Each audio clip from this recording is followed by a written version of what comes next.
Salve meus seguifelas, beleza? Aqui é o Samuca trazendo mais um vídeo. E no vídeo de hoje eu vou fazer com uma participação especial. Vou fazer com meu amigo Dolitino. Aoba! Que a gente vai estar comentando sobre o jogo do Spider-Man 2. Vai ser um dialogando sobre, porque como ele salvou o jogo e eu também, eu vou querer apresentar as nossas versões, nossos pontos positivos, quanto negativos do jogo. Esse vai ser o nosso tema do vídeo, vai ser uma espécie de dialogando. Para contextualizar vocês sobre a história, agora nesse segundo jogo a gente começa enfrentando o Homem-Areia junto com o Miles Morales. O Homem-Areia aqui no começo ele tá todo descontrolado porque ele tá sendo caçado pelo Kraven, que é o vilão principal agora desse segundo jogo. Não só ele, como o Venom. E esse é o começo do jogo. A gente começa lidando com o Homem-Areia e depois somos introduzidos ao Kraven, o caçador, que vem para Nova York para poder caçar os vilões, para poder também, além deles, caçar o Homem-Aranha. Quer dizer, os Homens-Aranhas, que é tanto ele quanto o Miles. E nisso vai se desenrolando uma história onde a gente conhece um pouco da vida do Peter, o amigo dele que estava basicamente, como posso dizer, viajando. Ele reaparece, mas ele fala que era devido a um tratamento que ele estava fazendo devido a uma doença que tinha. E esse tratamento é o tal do simbionte, que quando chegamos a um certo ponto do jogo em que o Kraven nos atinge de uma maneira mortal, o traje do nosso querido amigo Harry, ele se junta a nós e percebe que nós somos o hospedeiro perfeito e começa a mexer com a nossa cabeça. E que ele percebe que aquele uniforme, aquele uniforme preto, ele é um alienígena e que estava mexendo com os sentimentos dele, com o senso heróico dele. E depois de a gente perceber isso, a gente retira o uniforme e ele se sente traído, porque nós éramos o hospedeiro perfeito, porque tínhamos nossos poderes, a gente tinha essa coisa de poder.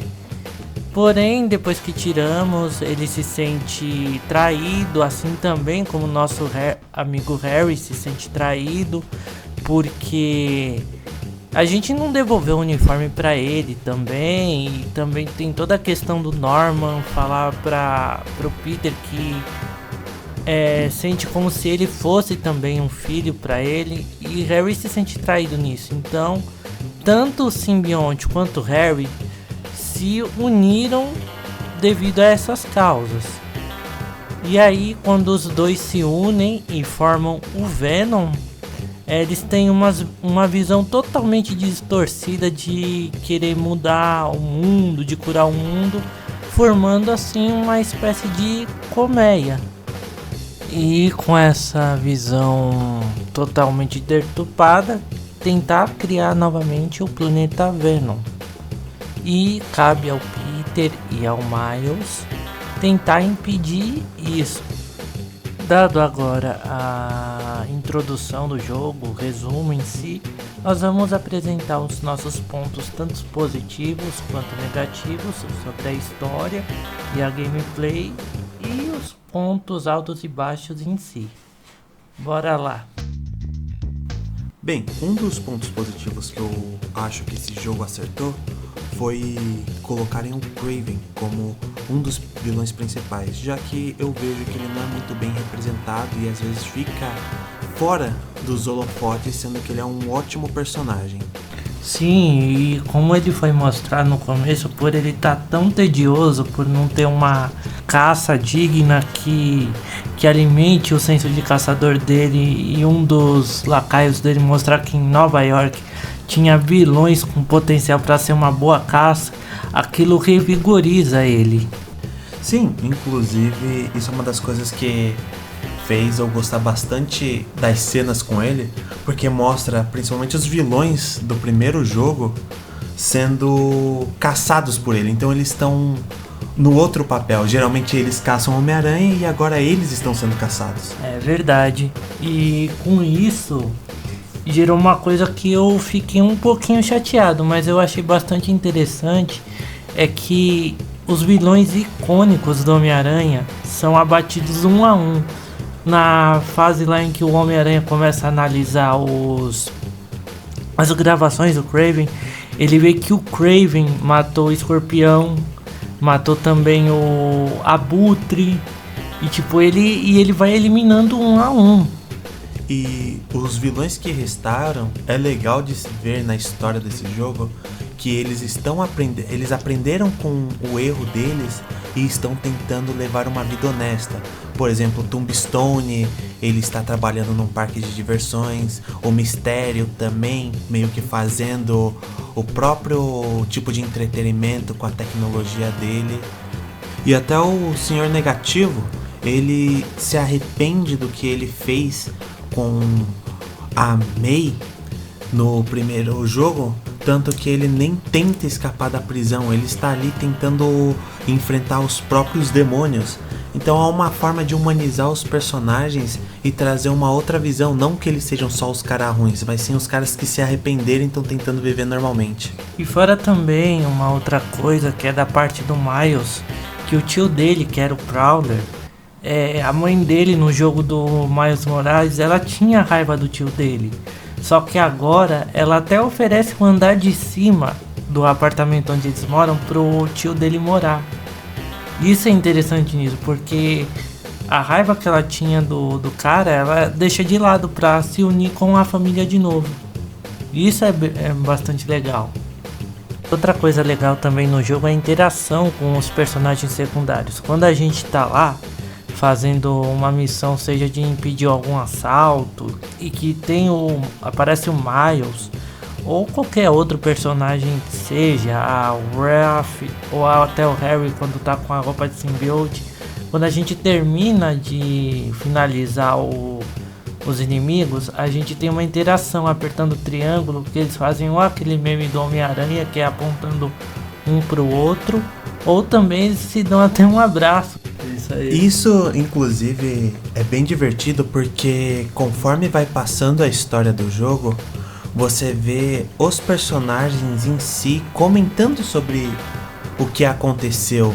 Então, quando o Harry para de aparecer, que ele perde o traje, os outros personagens ficam comentando sobre isso, perguntando sobre ele, o que vai fazer em relação a ele. Então, cada coisa que acontece na história tem uma falhinha durante esses encontros aleatórios. Isso é um detalhe muito bom, porque nem todos os players vão ver isso. É só quem teve paciência de ficar lutando e esperando por essas falas. Outra parte que é bem interessante é que eles mostram o traje simbionte durante a história como realmente um power-up pro Peter.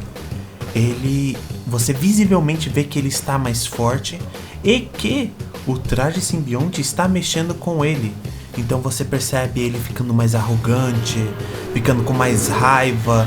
Durante as falas do gameplay, até as cutscenes, você vê que o Peter tá mudado e que ele se sente invencível com aquele poder e ele não quer abandoná-lo, mesmo que outros personagens estejam falando mal. Isso é bem fiel ao que a gente vê nos quadrinhos, que quando ele pega o Venom e fica com um traje negro pra si, ele começa a querer fazer tudo sozinho, porque ele acha que todo mundo está atrapalhando ele.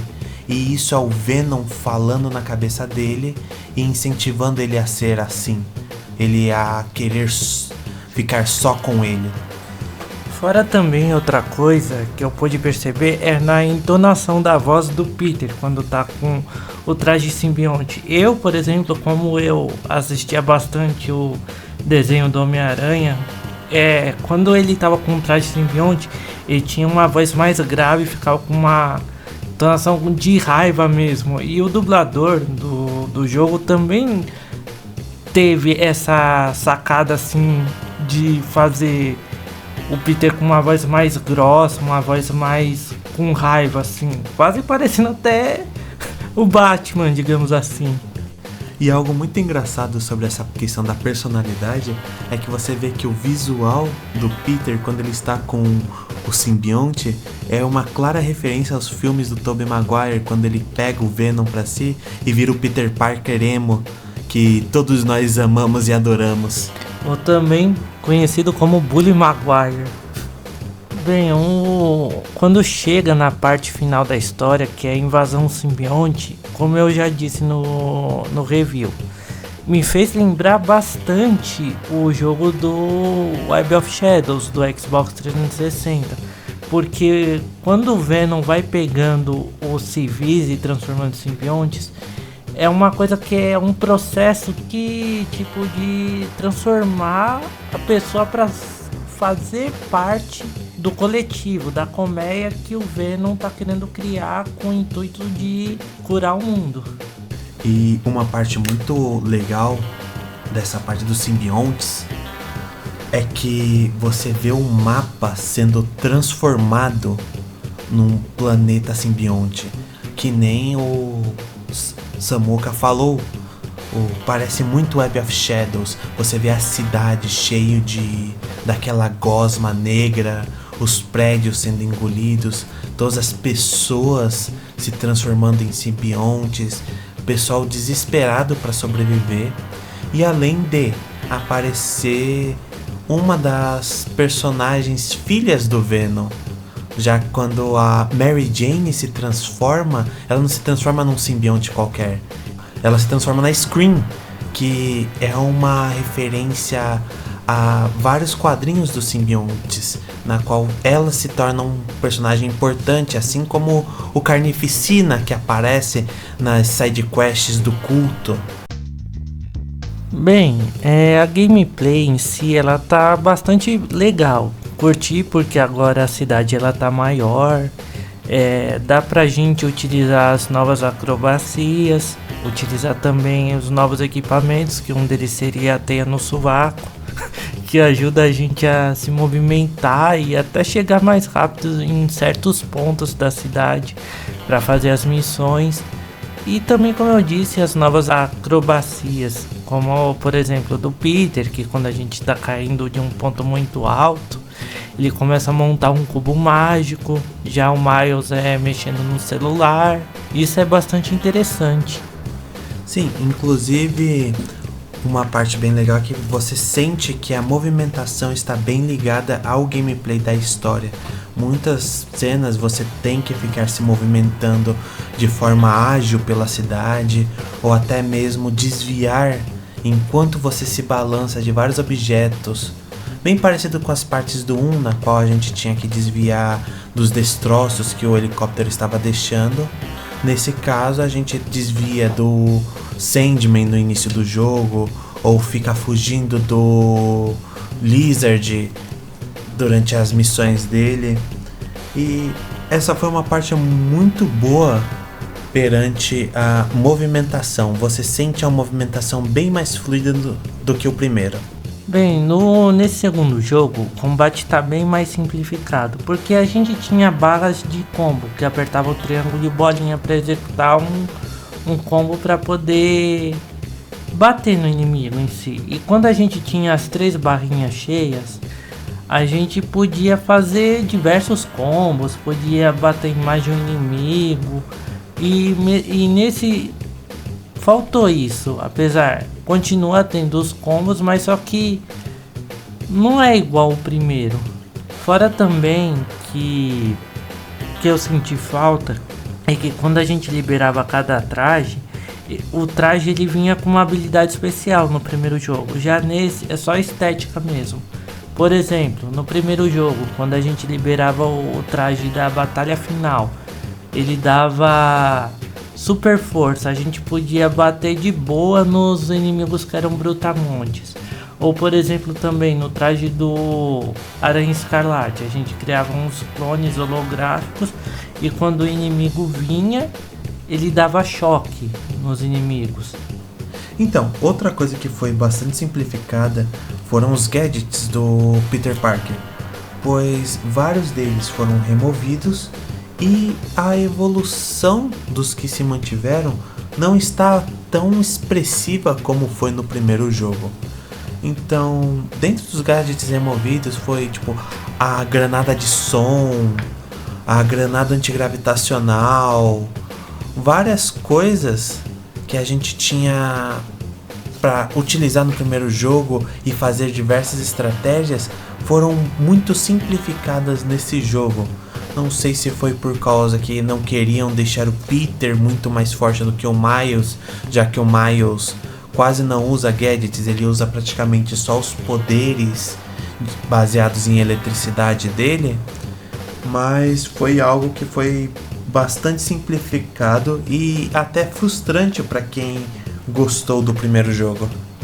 E outra coisa também que faltou assim nesse segundo jogo foi a falta de conteúdo paralelo. Tipo assim, temos sim as torres e as bases do Kraven ou os ninhos de simbionte, mas faltou conteúdo para ter mais igual era no primeiro, com o Taskmaster ou até mesmo com a Screwball no primeiro jogo. E isso que faltou mais. Seria interessante ter algum personagem especial, como no caso, teve o Taskmaster no primeiro, como eu já disse. Poderia ter aparecido o Nick Fury para poder tentar ajudar também nessa questão dos simbiontes, ou até algum Vingador, já que tem o prédio dos Vingadores. E por exemplo também as fotos.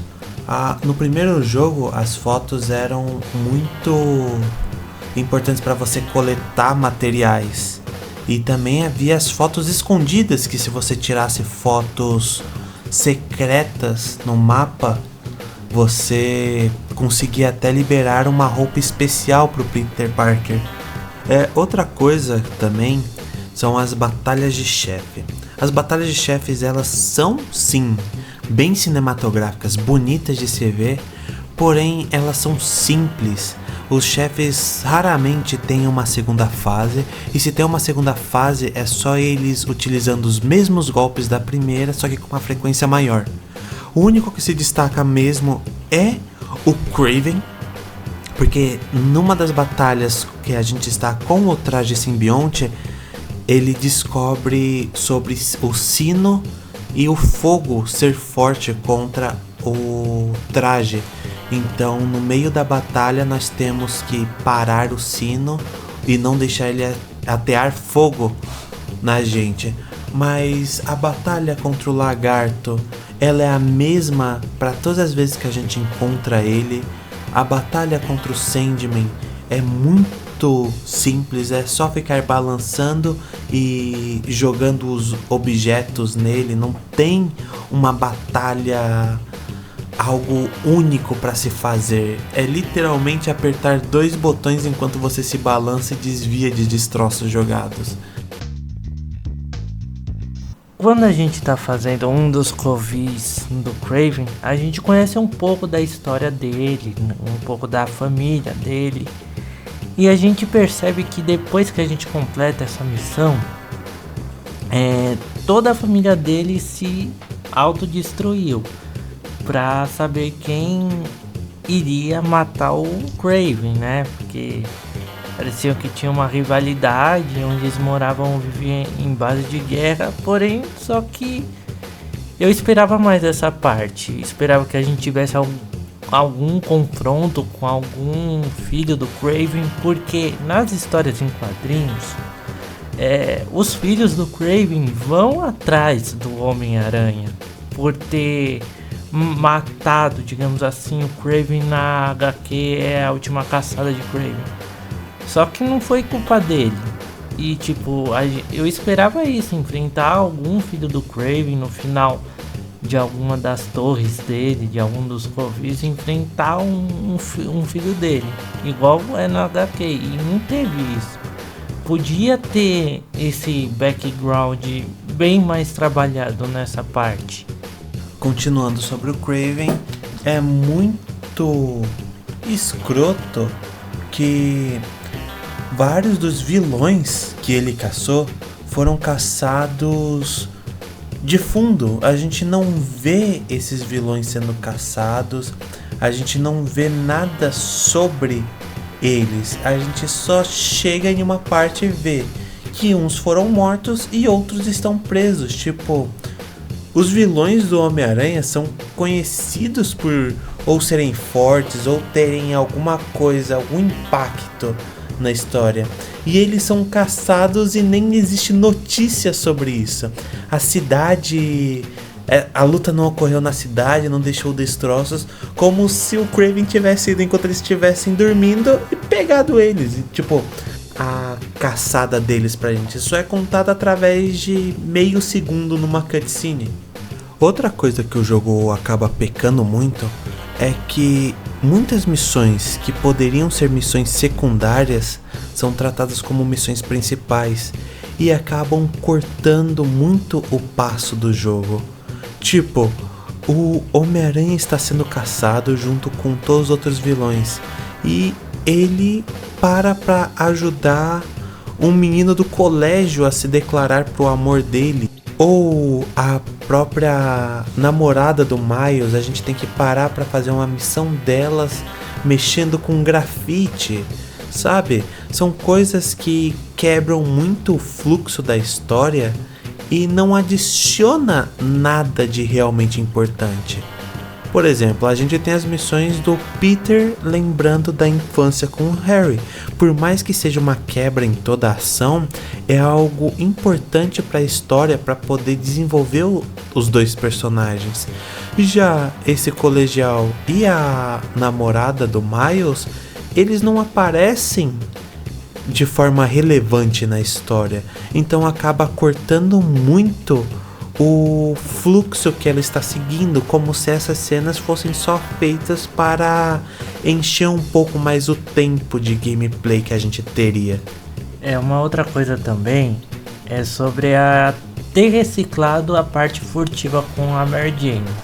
Tá, no primeiro jogo tudo bem, ela enfrentou lá o pessoal que era de gangue, a gente tinha que fazer um negócio para eles não nos ver, e agora a gente usa uma pistolinha que dá choque.